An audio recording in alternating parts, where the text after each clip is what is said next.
हाँ जी सर, बताएंगे जैसे कि लोकसभा चुनाव है जो बहुत नज़दीक आ गए हैं, उसको लेकर कांग्रेस की तरफ से कैसी तैयारियां चल रही हैं?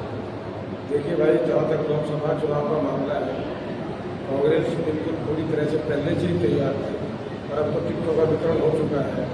जो तमाम उम्मीदवार हैं 10 लोकसभा क्षेत्रों में हरियाणा में, वो मैदान में उतर चुके हैं। यहाँ पर 9 लोकसभा में कांग्रेस पार्टी अपने चुनाव चिन्ह पर चुनाव लड़ रही है और एक में जो लोकसभा में है वो आप पार्टी को समर्थन दिया हुआ है इंडिया गठबंधन के तहत। और जहाँ तक हम सिरसा में बैठे हैं, टोहाना में बैठे हैं, टोहाना विधानसभा क्षेत्र है, सिरसा के अंदर आता है लोकसभा में। यहाँ से बहन कुमारी शैलजा जी जो पूर्व केंद्रीय मंत्री हैं, अखिल भारतीय कांग्रेस कमेटी की महामंत्री हैं, उत्तराखंड की प्रभारी हैं और प्रदेश कांग्रेस कमेटी की अध्यक्षा रही हैं, वो सिरसा लोकसभा से चुनाव लड़ रही हैं। और मुझे कहने में कोई गुरेज नहीं है कि जिस तरीके से सिरसा लोकसभा के अंदर मैं टोहाना नरवाना में काम कर रहा हूँ, देख रहा हूँ, जिस तरीके से लोगों का प्यार सत्कार बहन जी को मिल रहा है, एक भारी अंतर के साथ बहन कुमारी शैलजा जी हरियाणा, पूरे हरियाणा में सबसे बड़े अंतर के साथ जीत दर्ज करने वाली हैं, जीत दर्ज करेंगी और एक कीर्तिमान लोग सिरसा लोकसभा क्षेत्र से बनाएंगे। तो बीजेपी के 400 पार के नारों को कैसे मानते हो आप? बीजेपी की बातों पे जहाँ तक मेरा अपना खुद का मामला है, मैं ज़्यादा ध्यान दिया नहीं करता। मैं पहले से कहता रहा हूँ कि भारतीय जनता पार्टी एक नाकारा, निकम्मी, नालायक लोगों की सरकार है, एक नालायक लोगों की पार्टी है। झूठ, प्रेम, बेईमानी, मक्कारी इनका काम है। जहाँ इनका काम छल बल से नहीं चलता, वहाँ धनबल से काम चलाते हैं। धनबल से काम नहीं चलता तो जबरन, ये जो इलेक्ट्रोल बॉन्ड आया है जिसको जबरन वसूली का धंधा भी कह सकते हैं, एक माफियाओं की तरह काम नरेंद्र मोदी साहब ने किया है। 400 पार का नारा मैं आपको लोगों के सामने कहना चाहूँगा कि जिसको ये भरोसा है कि 400 पार होने वाली है, उसे 400 पार बताने की जरूरत नहीं है।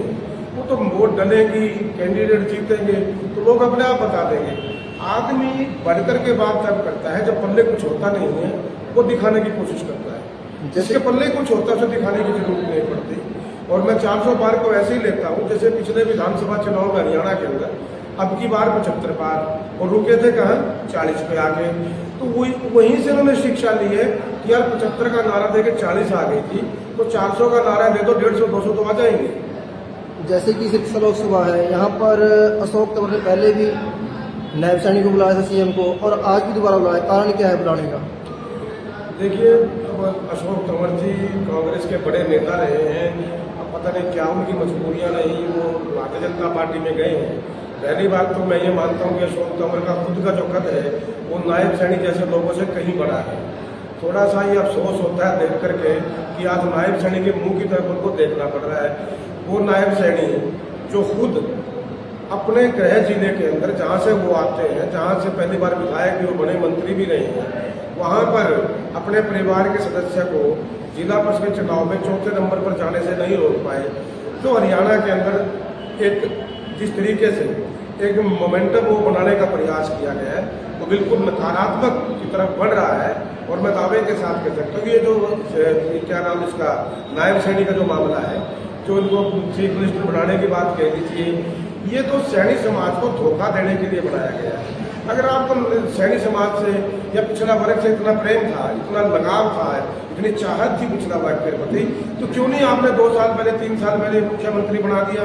या जब खट्टर साहब दूसरी बार बने थे और वो 40 पर लेकर के आ गए थे भारतीय जनता पार्टी को, तब नायब सैनी को बुला लेते या किसी और पिछड़े को बना लेते।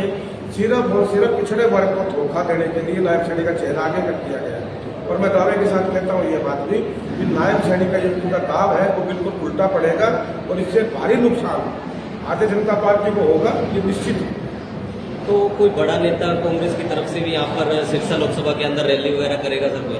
देखिए, सिरसा लोकसभा के अंदर बहन कुमारी शैलजा जी, मैं पहले तो ये बता दूँ कि खुद एक कितना बड़ा चेहरा, जो राष्ट्रीय चेहरा है बहन कुमारी शैलजा, वो कोई प्रदेश स्तर के नेता नहीं है, राष्ट्रीय चेहरा है। उत्तराखंड की प्रभारी मौजूदा समय में है, इससे पहले छत्तीसगढ़ की प्रभारी रही हैं और भी कई राज्यों में उन्होंने काम किया है। वो केंद्र में मंत्री रही है। खुद का उनका वजूद, इतना चेहरा इतना बड़ा है।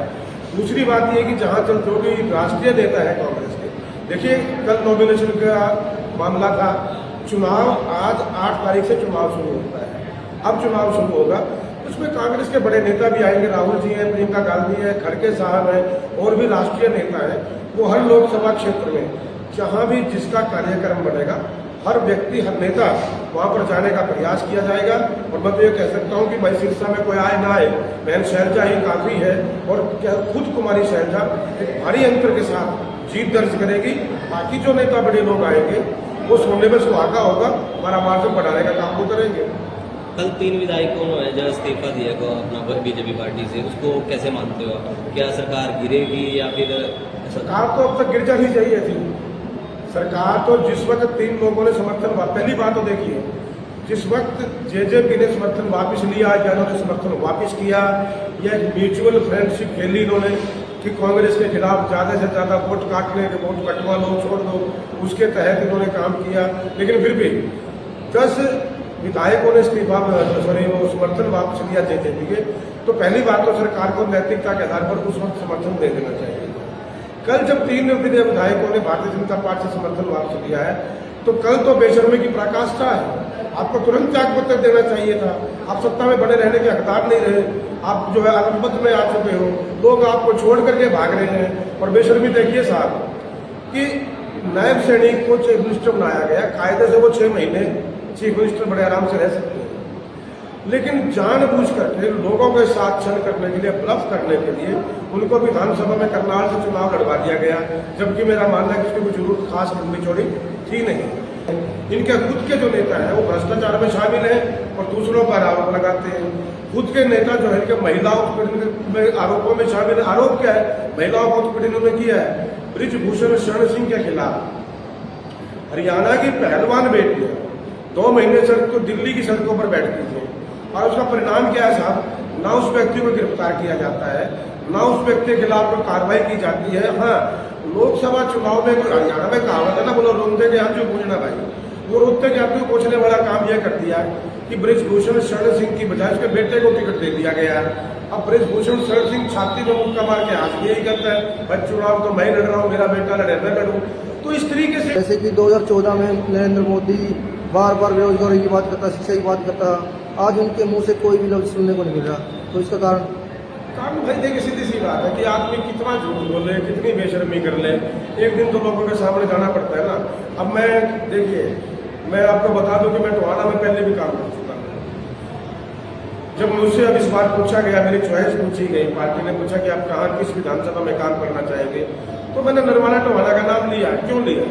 क्योंकि मुझे टोहाना में इतना प्यार मिला, इतना संस्कार मिला, लोगों ने दिलों में जगह दी, अपने घरों में मुझे जगह दी है, तो आने को मन करता है। मैं फेस कर सकता हूँ, मैं आपके सामने आ सकता हूँ, लोगों के सामने जा सकता हूँ। अगर मैं पहले यहाँ आकर के गलत काम करके गया होता, कुछ झूठ बोल करके गया होता, कुछ फ्रेम करके गया होता, तो आज मैं यहाँ आने के काबिल नहीं था, मैं नजर नहीं मिला सकता था। तो नरेंद्र मोदी साहब ने पिछले 10 साल के अंदर झूठ झूठ झूठ, बेईमानी बेईमानी बेईमानी और उसके अलावा कुछ किया नहीं। झूठ बोलना, लोगों को जात और धर्म के नाम पर लड़वाना, लोगों को छलावा करना, लोगों की जेबें काटना, ये सब नरेंद्र मोदी ने किया है। मन की बात करना, ये अब तो मन की बात करता है, नौजवान रोजगार की बात करता है। नरेंद्र मोदी मन की बात करता है, महिलाएं महंगाई की बात करती हैं। नरेंद्र मोदी मन की बात करता है, किसान एमएसपी की बात करता है। नरेंद्र मोदी मन की बात करता है, व्यापारी अपने धंधे की बात करता है। तो तेरी मन की बात से पेट भरेगा क्या? हकीकत यह है कि नरेंद्र मोदी ने आज तक पिछले 10 साल में हिंदुस्तान की जनता को गुमराह करने के अलावा कुछ किया नहीं है। चंद उद्योगपतियों का पेट भरने के अलावा कोई और दूसरा काम किया नहीं है। अंबानी अडानी के अलावा नरेंद्र मोदी को नजर कुछ आता नहीं है। हिंदुस्तान की तमाम जनता चाहे भाड़ में, उसे कोई मतलब इस बात से नहीं है। रोजगार की वजह से आज हिंदुस्तान का जो नौजवान है, जो युवा है, वो देश से पलायन करके विदेश की तरफ जा रहा है। और मैं कहना चाहूँगा आपके सामने कि देखिए, हम बच्चे पैदा करते हैं किस लिए कि यार हमारा बुढ़ापा सुरक्षित रहेगा, हम बच्चे बड़े होंगे, हमें बुढ़ापे में संभालेंगे। मतलब ये है कि नौजवान जो है वो अगली पीढ़ी को संभालता है। तो राजनीति भी तो वही है ना साहब, अगली पीढ़ी कब संभालेगी? जब अगली पीढ़ी हिंदुस्तान में होगी। साजिश के तहत हिंदुस्तान के नौजवान को देश से बाहर भेजने का काम किया जा रहा है। और आज जिस देश के अंदर नौजवान ही नहीं रहेगा, उस देश का भविष्य क्या होगा आप अंदाजा लगा लीजिए। तो मेरा इसीलिए मैं कह सकता हूँ कि नरेंद्र मोदी आज हिंदुस्तान के किसी भी व्यक्ति के, चाहे वो नौजवान है, चाहे वो महिला है, चाहे वो कर्मचारी है, चाहे वो व्यापारी है, चाहे वो किसान है, किसी भी व्यक्ति की आंख में आंख मिलाकर नरेंद्र मोदी बात नहीं कर सकता। और मैं एक दावा और करता हूं कि आप देख लीजिए, किसी भी चैनल पर नरेंद्र मोदी की रैली देखिए, नरेंद्र मोदी की आंखें झुकी होती हैं जो वो स्पीच करते हैं, भाषण देते हैं। तो ये सबसे बड़ा कारण है कि आप जनता को फेस नहीं कर सकते।